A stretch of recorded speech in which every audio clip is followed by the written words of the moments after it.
Jimmy here in Arizona, doing a reshoot for our rat line for YouTube. This episode was inspired by Mike Wilson, Sergeant First Class, Airborne Ranger buddy of mine. Asked him about how to get home. This is brought to you by blackriflecoffee.com and bootybands.com out of San Diego. So, talking about a rat line.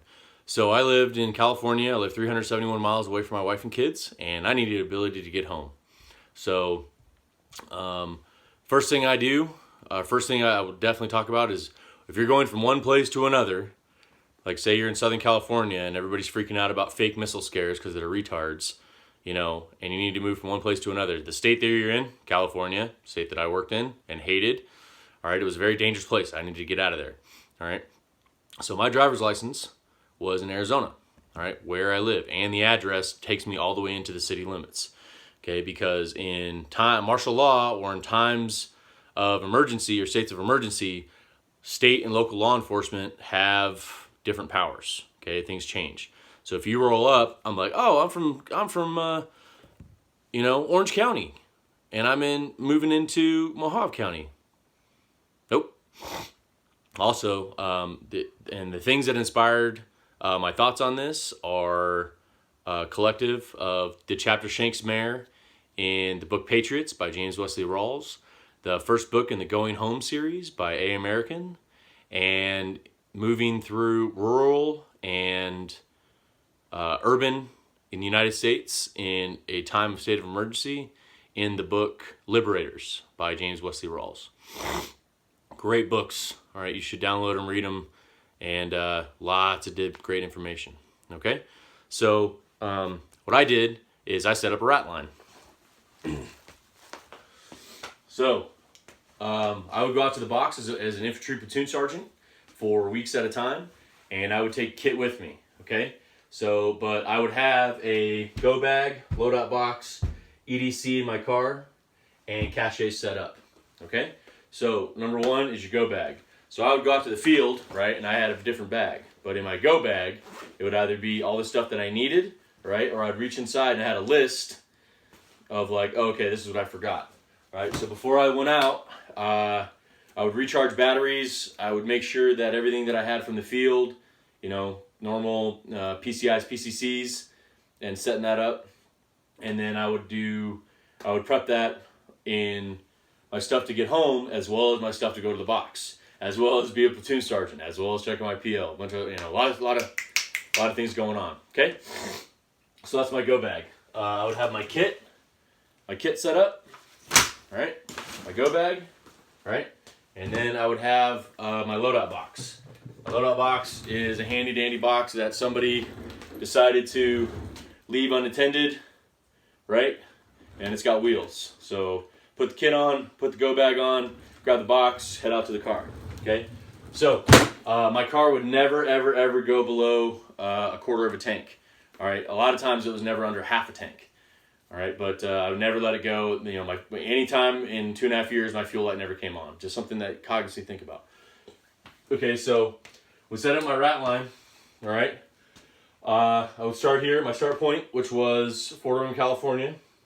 I would have a 5-gallon fuel can. All right, topped off and stay-built in black trash bag that was buried off the beaten path that I knew I could get to day or night.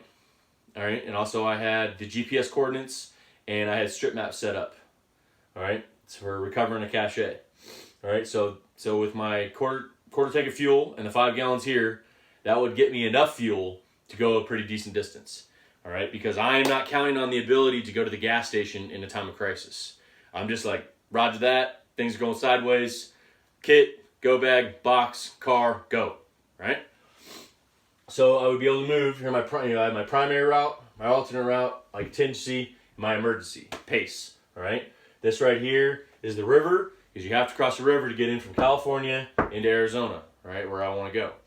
Every way I had to cross the river, one way or another. I had to cross a bridge. I reconned every single bridge. I knew what every single looked like. I knew how to cross at day or night. All right, so I come across right in here, and from this point to this point is 180 miles. All right, I know the route extremely well. I drive it all the time. Okay, so on my primary route, I have chow and water.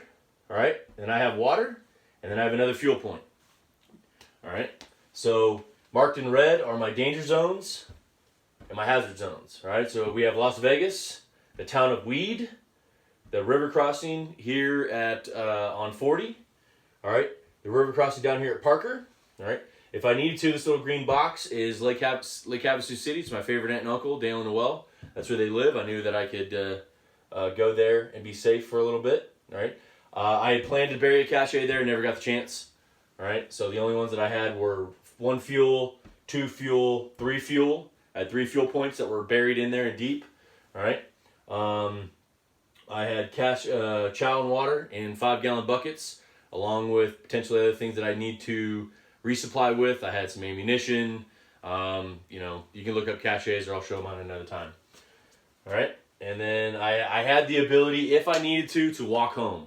Okay, I never wanted to walk home, but if I had to, I could have, because I set the rat line in at a certain distance where I'm like, yeah, I can walk that in 3 days, and I can hit chow and water. I can keep the stuff that I have on me or I have ready. All right, I can do that. Or if I plan to hitchhike and I ran into somebody and be like, hey man, give me a ride. Why? I know where fuel is. All the gas stations are closed. Da da da da da. I have other fuel. Plus I have ammunition to trade. I have silver to trade. I have actual means, actual things of actual value, not cash. All right. So once again, other things to think about. So all the way across. So I had my primary route, which was I-40. Alternate route. This comes off. This goes through up here in Laughlin and Bullhead, and then links up into Kingman. All right, this is down into Parker. So to drive this, either in my own vehicle or a vehicle that I have acquired if necessary. I always had gasoline. I didn't have diesel. But gas is going to go first, like that. I talk to people when they're asking about escape and evasion vehicles. I'm like, go diesel. They're like, why? I'm like, diesel is better to store. You can go a long distance with it. It's going to last a little bit longer. Most people have gasoline-fueled cars. So, one thing that I would like eventually is a diesel truck. And, talk about that another time. Okay, so as I move in through here, I move across the river. I'm across the river, right? I'm on my primary route. I have more chow and water on the other side, right? I have a safe area here. All right, if I got to continue to go through Parker, all right, this is a more rural and safer area, all right? But once I cross in here, go through Kingman. I knew people in Kingman.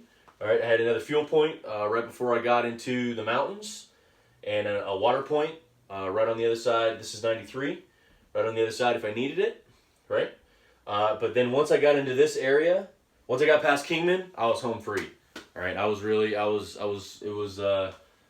home free. But I would move up in here into Ash Fork and head straight down right here on my primary route. But as soon as I got into this area, I was home free. Another thing that I had set up and known was I had a radio. I could sit there and make a radio call, and somebody can either come and get me, or they know and acknowledge that I am in a safe place.